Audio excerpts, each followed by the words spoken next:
Isa ka rin ba sa mga tao na nagtataka o nagtatanong kung saan nga ba nagmula ang salitang Corcuera o Simara ng Corcuera Romblon? So kung oo, so tamang-tama ang video na ito dahil sa araw na ito magbibigay ako ng konting kaalaman patungkol dito. So kung talagang interesado ka, hayaan mong tapusin ito. Tara, samahan mo kong naalamin kung saan nga ba nagmula ito.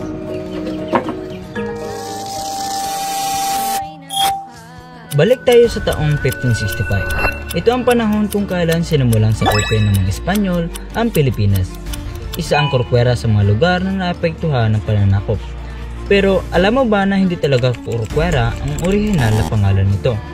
Kasi noong 1574, nang ganap na mapasailalim tayo sa mga Espanyol, tinawag nila itong San Jose. Oo, San Jose ang unang pangalan ng lugar na ito, bago pa ito nakilala bilang Corcuera. Ngayon, alam mo na. Pero, paano nga ba ito naging Corcuera? Ang pangalang ito ay hinango mula sa isang Espanyol na gobernador general ng Pilipinas mula 1635 hanggang 1644. Siya si Sebastian Hurtado de Corcuera. Sa kanya ipinangalan ng isla kaya mula sa San Jose, unti-unting nakilala ito bilang Corcuera. Ngayon, paano naman ang pangalang Simara? Saan nga ba ito nanggaling? Well, dito nagiging mas interesting ang kwento. Wala kasi eksaktong dokumento na nagpapaliwanag kung saan talaga nagmula ang pangalang Simara. Pero may isang popular na paniniwala dito.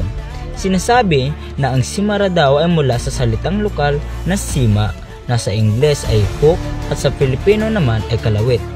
Kung iisipin, ang kalawit ay isang bagay na may baluktot na hugis at ginagamit ito upang humila o kumapit tulad ng kawit sa pangingisda. At alam mo ba kung bakit ito pinaniniwala ang may kaugnayan sa isla? Well, dahil kung titingnan ang hugis ng Simara mula sa itaas, may pagkakahawig ito sa isang hook o kalawit. Kaya naman doon daw nagsimula ang pangalang Simara.